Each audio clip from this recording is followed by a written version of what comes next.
Our next speaker is the Digital Policy Advisor in the Government Office of Estonia. His role is to coordinate digital policy planning and execution across the government, plus advise the Prime Minister on digital matters and oversee strategic initiatives in e-governance. He's one of the founders of Estonia's groundbreaking e-residency program. He's one of the leading thought leaders on digital governance, and we are honored to have him with us. Please welcome Mr. Siim Sikkut. Good afternoon, or as we say in Estonia, tere! So before I get to speaking about what do we see and what do I think, what's the next when it comes to digital governance, I do have to go back to the past a bit. So that, who has not been there, now that's a small sort of excursion digitally to my little country. So we are up north, right next to Finland. Small country, not much natural resources except a bit of forest. At the same time, we are very open economically, so trading, attracting investment, so forth. At the same time, we have had consecutive governments who don't want to tax people and companies high. Now, the challenge that we've been sort of trying to solve for the last 25 or more years, ever since we restored independence in '91, has been, how do you pull that off? As a small country, not that much resource, but still you want to be a full-fledged country, with a defense, especially in our neighborhood, welfare, the whole thing. So our solution has always been, we have to be really bloody efficient with the resources we have. So we have to do all we can to figure out how to be more effective, get more bang for the buck, especially as a government, especially as public sector. And that is really the reason why we started experimenting with technology in the government in the first place, ever since the late 90s, because we figured, hey, that might be one way to do it. It also might be that we had no better ideas, but look, that was the time when the internet was just taking off. So literally we're trying everything we could. And what we found out in the process was it actually does work. So out of these first experiments and this sort of hunch, it actually became a conscious strategy that it is today. But when we talk about digital, so how does life really look in Estonia? So what's the current state of affairs really? The state of play is that everything you need to do with the government, you can do online. So be it any type of application, you're applying for any benefits, be it as a company, getting all your red tape done. Well, we like to go to sauna a lot, for example, just like the Finns do. And even in the sauna, you can set up a company right there. In the next few hours, at maximum, it's up and legally running. You're in business. After that, all the rest of the red tape that you need to handle, reports to the government each year, tax declarations, all that stuff, you can handle online. As a private person, same thing.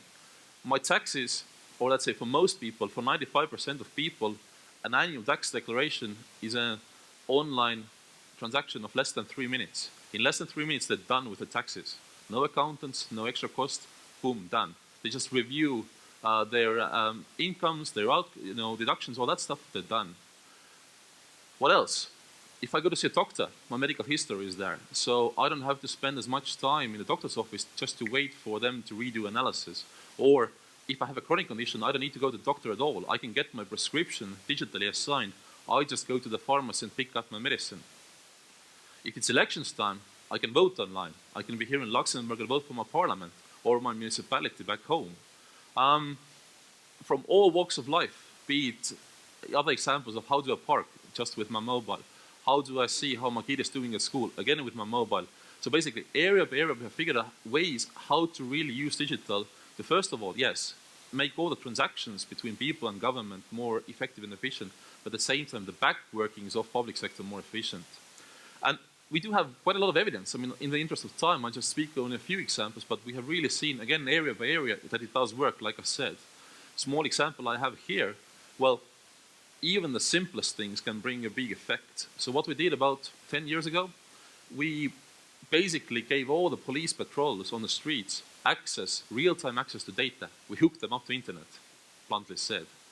While they were patrolling the street, they could run my license plate, they could basically look up people's background if they stopped them, whatever. In just a few months, we had a 50%, so half the time, increase in stolen cars being found. People that they had been looking for being sort of now found. So just access to information, just having data in their hands and making that spot, let's say digital, made them so much more effective and gave us the safer streets. So this is really the motivation why we do things digitally. Our digital government, in a nutshell, it's built on a few sort of foundations that I have to talk about because they matter also for the future.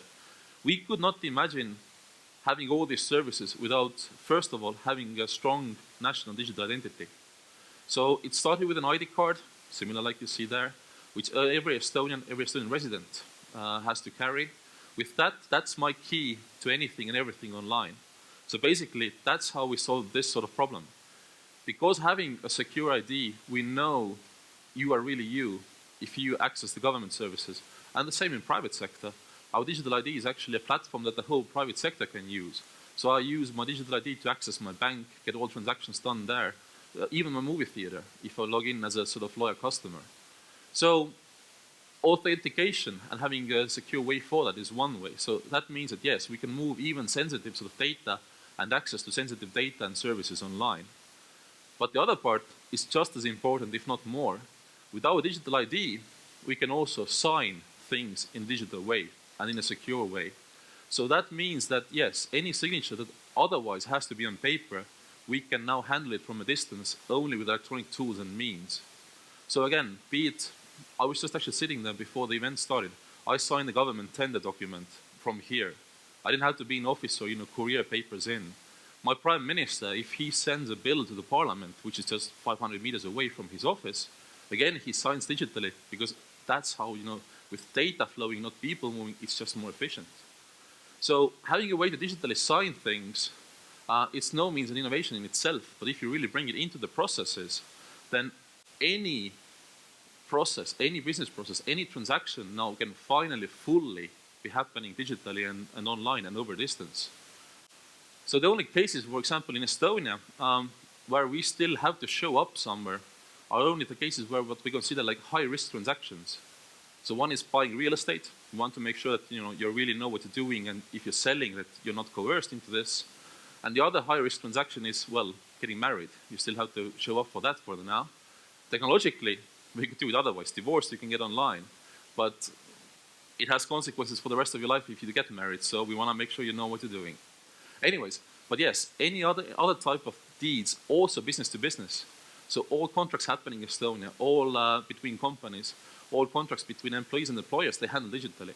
And that's massive because we estimate sort of back of the envelope, we save for every working person at least a work week, if not more, worth of time each year. A work week is about 2% of GDP. That's how much we are efficient every year just by signing stuff digitally.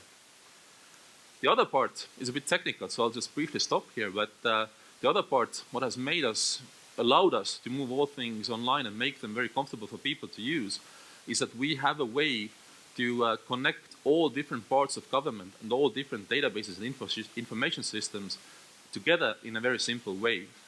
So ever since 15 years ago, we've been using a platform we call X-Road. Basically, it's a data exchange layer. Not a service bus, not some big sort of chunk where we sort of suck all the data in, but rather a common way, a common set of protocols to tie the whole government, but actually even the whole country together. So we have, for example, our smart grid operators, they run their data exchanges on top of this. The banks, if they do sort of their internal stuff domestically, they use the platform. So the point here is that people want seamless services, right? They want everything done sort of at once in a sort of easy way. That means that we have to reuse and share data. If there's a simple way and a secure way to do that, you're good to go. Now, the part to mention here is that, so in our case, like I said, we haven't built up like super databases, so that would be my government in action. All data is flowing back and forth end to end. Now that matters because this way we are also more resilient. What usually happens if governments and big companies come up with sort of integration platforms, that becomes a single point of failure, right? So basically, if you attack that center, boom, the whole network, the whole company, the whole country is down in a cyber incident case. We were tested in 2007. We are the first country to be attacked on a large scale by traffic. It was basically denial of service sort of attacks. We were never fully down. Some parts of the picture were down, but the rest of the government and the rest of operations stayed intact because the architecture allows for this. You really have to go for each and every node in our architecture, in our system, and then the country is down. So basically, we have figured out a way to build up infrastructure, or let's say, architecture for the country that allows us to stay on top of even the biggest risks, hopefully. The other thing I have to mention is one thing is to put out these technological platforms. A lot, what's our role as governments is also to put in place the right legal platforms, right? So, because we create environment, we create regulation. So we have really thought about this way, that it's our role not to just put out regulation that blocks people of doing something, is a barrier, but rather to push and enable them to do stuff. So actually I take one step back. Why this took off, why the whole Estonia is now connected over X-Road is very simple, because we made everybody to do that. We have this regulation power. And we made it to do it because we implemented the one simple rule, which is called once only. In our country, if government knows something about you, some sort of data about you, any part of government, the rest of government should not ask you again. So they should rather exchange data in the back end and not bother you with submitting data again, going through forms, new applications, stuff like that. If we know your address, other agencies should not ask that again. So that means that the services we provide, the transactions that you have to go through are much more simpler.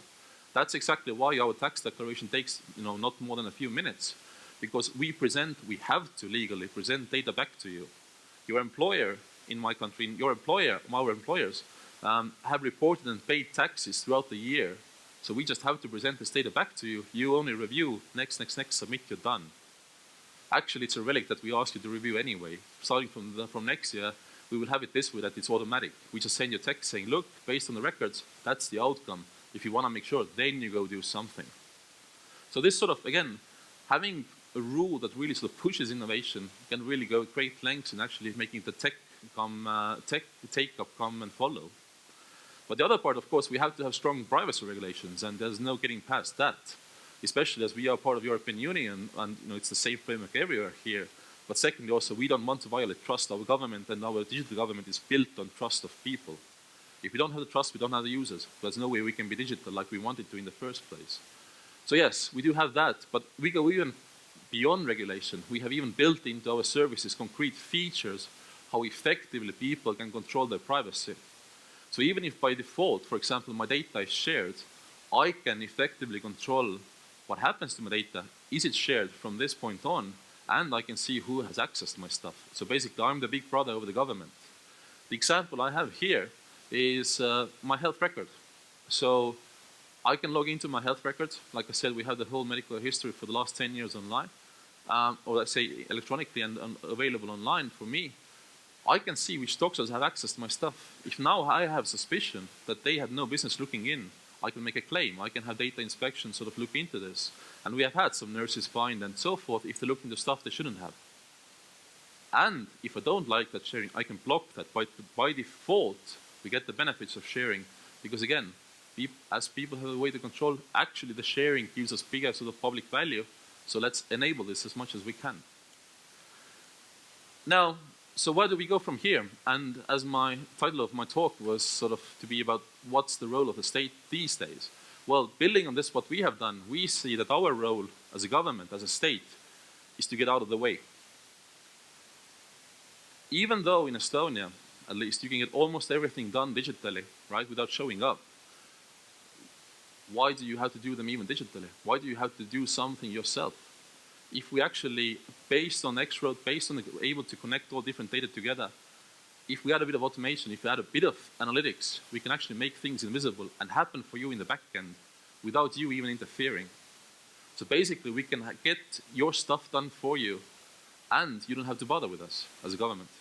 So the simplest example I can give is that always that if you're 63, you can apply for pension, you can retire. And you can do that online, you can apply for this pension online. But 99% of something% of people do apply. So why do we ask? We know that you're going to be applying. There's only so small chance that you won't. And we have the data. We know when you're 63. We don't need to ask you that. We could just start sending the money. We even know your bank account if you pay the taxes. So again, let's connect the dots and turn the service around and proactively serve you, not have you come to us with something and asking for some service. Or another example that we're now actively building, because that's a simple one, that's in a sort of government or agency or organizational silo. If we connect those services together around life events and throughout the government, So another example is that for companies, if starting from next year, if companies in Estonia are okay with our tax office, thus our government, having direct access to their financial data, be it their financial management software, be it their bank record, whatever, you will never ever have to submit any declaration or report again. The only reason why we ask you to submit stuff is because we want to get some data that we otherwise don't have. If we automatically can pull that data, right, based on your consent, but if we can pull that data, you have no more red tape. You don't even need an accountant necessarily. You just go on with the business, you try to make sure that, you stay on float and make profit. We take care of bureaucracy. Tax declarations, employee reports, statistical reports, annual reports, all this is basically, what can be done algorithmically. So that sort of, we call it zero bureaucracy, that sort of invisible sort of services is what we really see we can be building, because that's what people want. Especially in Estonia, but I know it's elsewhere too. They don't want to deal with us. They just want to go on with their lives and business. So we can enable this. Now, the other thing, what we're really keen on is that, of course, these days, and especially in Europe, in our single market, now, governments usually stop at the borders, but why should we? And actually, we shouldn't. So if we talk about having invisible services, these should also work across the borders like that. As people move, as companies move, right now there's so much hassle and paperwork involved. But if we actually connect our governments together, and many governments do have these digital infrastructures for allowing services, we can enable once only across the borders. We can enable sort of basically digital sort of single market really to flourish. And we are not talking about this as political rhetoric. We are building this. So starting with Finland, but also with our neighboring countries, we are connecting our integration platforms together. So for example, if Finnish government needs to know something about a company registered in Estonia, they don't have to ask the Estonian company to go and present some paper, especially some notarized stuff or something complicated like that. They can just pull the record from our databases. Automatically, they get the checks and controls done, that's it. Basically, business across the borders becomes easy in Europe. But if that does not work, we do have another plan, and that plan is called e-residency. So we basically say, if we cannot make the cross-border government work, and if your government is not offering you the services, come use ours. What we are now, since 2014 December, what we do, we issue our digital identity to anyone in the world. So all of you, included, can apply to become e-resident, and with that get access to the services that are available otherwise to Estonians. So be it digital signing, be it opening up a new company in Estonia, all these things now are accessible globally. Because why do we have to be locked down? Basically, we all operate on the internet. The internet's a global thing, so our services can actually be offered globally. And the context here is that, well, because people move around and they don't want to be tied down on location anyway. The fact that we are all residents somewhere, in a way, in our today's world, where everybody's more freelancing, where people just want to move the best place to live for other reasons, not just a job, well, actually us as governments, we can serve that. The other thing, actually, we are all competing as governments a bit anyway, aren't we? We try to attract more business, we try to attract talents and residents. Well, but if they don't want to be tied to territorially and physically, well, perhaps we can then offer a service digitally. So the core thing that we are building and offering the e-residency services on is everything around administering and finding of businesses and companies. So basically, our e-residence is like a platform. If you want to start up a company, basically if you want to run transnational cross-border business, you don't want to have local directors, you want to be mobile around the world, e-residence is a good solution, because now with that you can sign everything from wherever you are in the world.